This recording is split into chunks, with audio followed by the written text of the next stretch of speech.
Well, I talked to Mr. Hazlitt this morning, and he was sorry he couldn't be here. I think he really is rather overwhelmed that he's being recognized. He feels sort of out of it now, although he's still writing.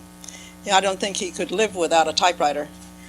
And he's been writing since he was 20, so that means 72 years. Most of you probably know who he is, Henry Hazlitt, author of a dozen books. His most popular and the most widely read, I'm sure, is Economics in One Lesson. He's really the grand old man of free market journalism. He's been interviewed many times, and I hope I can say something. Most of the interviews repeat more or less the same things. People ask him the same questions about how he got started writing and what he's written and what he thinks about the monetary situation and so forth and so on. But I hope I can tell you a few little personal things that you may not know about. When Mr. Hazlitt and his wife sold their home in Wilton, Connecticut, his papers and his books came to the Foundation for Economic Education where I work. So I had a chance to read some of the things that most people don't know about. When he was 17, 18, 19, 20 years old, he wrote at the end of each year a summing up of what he had accomplished during the year.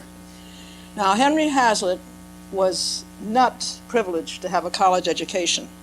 He started in college, but his stepfather died and he had to leave school in order to help support his widowed mother. In those days, there were no minimum wage laws. There were no regulations about hiring people or firing people.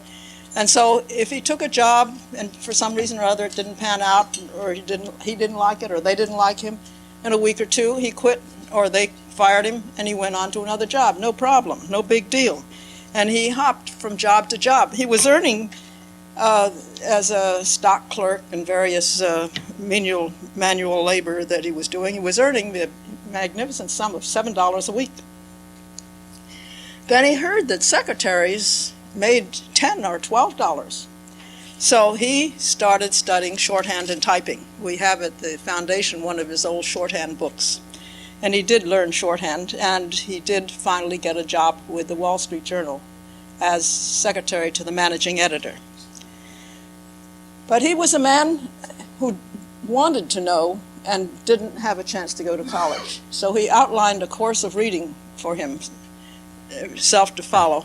And he started reading widely economic philosophy, psychology, ethics, mathematics, and he wrote, he just read everything he could get. In the course of his browsing in the library, he was sort of turned off by the traditional economic textbooks of those days, but in the course of browsing in the libraries, he ran across Philip Wicksteed's Common Sense of Economics, and this was, in the terminology that we use today, an Austrian economist. He based his theory on the marginal utility subjective theory of value, and this sort of set him going. And from that time on, he began to concentrate on economics. He felt he'd had enough of fritting away his time with reading in one field after another. So as he wrote in 1914, when he was just 20 years old, he felt, I daily more and more realize the need of specialization if I am to write or think anything of real value to the world, and incidentally, of extrinsic benefit to me. I have decided that my specialty for the present shall be economics. I fear my intellectual progress this year, when he was 19 to 20, has not been so marked as in the past two previous years. I could hardly expect it to be. Had my progress continued at the same rate, I would, in a very few years, have evolved into a genius of the first water. And by the time old age were reached, I would have developed a brain like Aristotle's. Well, when Hazlitt was at the Wall Street Journal, they had little short items. and people could submit them, and he did, I guess, quite a number. They were called By the Ways, and he got the princely, if they used them, he got paid 75 cents an item. But by contributing these little things, which he had a gift for, as you said, he could write. And he worked at it all these years. He was soon earning from these little quips, these little quotes, these little by the ways, close to his weekly salary. During World War I, the salaries were all cut in this country because, for the patriotic reasons, I suppose, maybe taxes, I don't know what. But anyway, during World War I, he joined, I don't know whether it was the Air Corps or the Air Force at the time, anyway. He went to Princeton Ground School and then spent most of the war years flying around Texas. He never got overseas.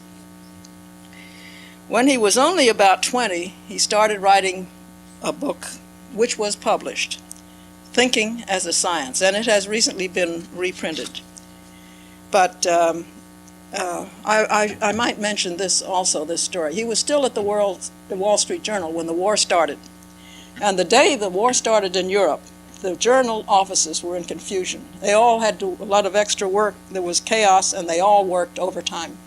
And that evening, as he walked home from work with this thought of this new war that was in the minds of everybody, at the Journal at least, he heard the newsboys hawking papers. Extra, extra, the Giants win.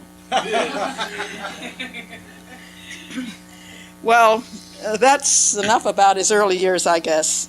But he spent most of his life at the typewriter, writing, writing, writing. He wrote for the Wall Street Journal, as I mentioned, and then, although he was really a secretary at that time. He's written as a journalist. He wrote for the New York Evening Post, Mechanics and Metals National Bank, which he wrote a monthly newsletter, Economics Ideas. He was the financial editor of the New York Evening Mail. He was an editorial writer on the New York Herald. That was before the Herald Tribune, which is now defunct. He was an editor and a writer of the Sun. He was a literary editor of The Nation. That's your magazine, paper. He also had a personal association with Mencken, who's being honored here tonight, because it was Mencken who was then editing the American Mercury that was responsible for Hazlitt's coming there as editor. Then he wrote for the New York Times until they finally got disgusted with his stand on Bretton Woods, the financial situation. Then he wrote for Newsweek for many years, and he's written, of course, for the Freeman, where I work, and he was one of the founding trustees. His books are at least a dozen. He always says, I see in the literature, 12 plus books, and I think maybe that plus is one that he wasn't proud of. But he wrote Thinking as a Science first, which came out in 1916 when he was only 22. Anatomy of Criticism, A New Constitution Now, and then Economics in One Lesson in 1946. That was his first book, really, on economics. And Will Dollars Save the World, which was condensed in the Reader's Digest. When the Economics in One Lesson came out, Harper was the publisher, and they were planning a print run of 3,000 copies. The Reader's Digest at that time decided to print a couple of chapters from Economics in One Lesson. And Hazlitt said, don't you think you'd better increase the print run? They didn't. The book came out, the Reader's Digest articles came out, and the book was on the bestseller list the first week, number 8. The second week, it was number 3 on the list. And then it was off. No more copies in the stores. But it's still selling thousands every year. One time I saw the figures, I was telling you, 10,000 a year by the foundation alone. I don't know whether that's still true. Does Brian know? I don't know where he is. Do you know, Brian, how many we sell? Not that.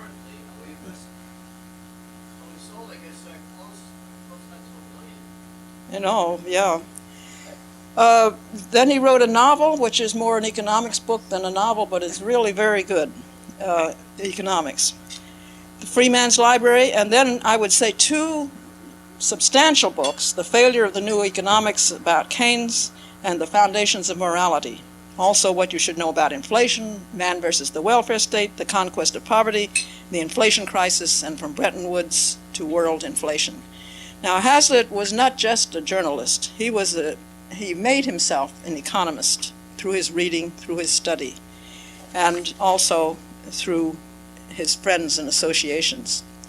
I don't know whether he also contributed to the success of Professor Ludwig von Mises in this country by reviewing his socialism in New York Times when it first came out in English. And he also contributed to the success of a Nobel Prize winner, F.A. Hayek, when he reviewed Road to Serfdom for the New York Times. He hadn't expected that book to be reviewed except in the back pages of the book review section.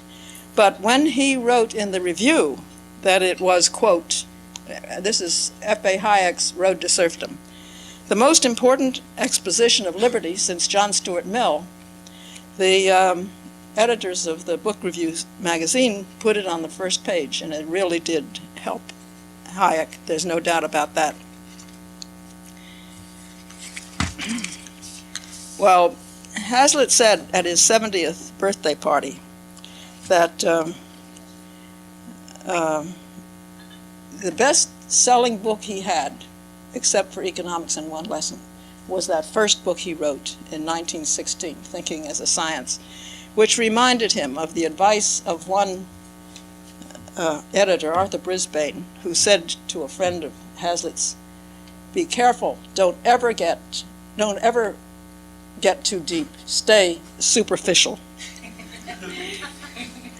At Hazlitt's 70th birthday party, he said, "We, freedom, advocates of freedom, the philosophy of freedom, are in a minority. And if a minority is to succeed, it has to be better at what it's doing than the majority. And the problem is that we, liberals in the real freedom sense of the word, just haven't been good enough. And the problem is we haven't won the war, but then again we haven't lost it either." I might say that Hazlitt estimated at his 70th birthday that he had been writing daily for 50 years. 12 books, 10,000 editorials, articles, columns, 10 million words in print, which he figured equaled about 150 average-length books. And I don't know what he's doing now, but he's still writing. He told me this morning he'd just written me a letter. Now, don't expect that's going to be published. But I'll tell you another thing. I did just read yesterday and the day before a script that's being done by Knowledge Products about Hazlitt's Economics in One Lesson. Do you know those audio tapes? They're really very good. And this is a script about Hazlitt that's going to be discussing his book, his ideas, his life, and so forth and so on.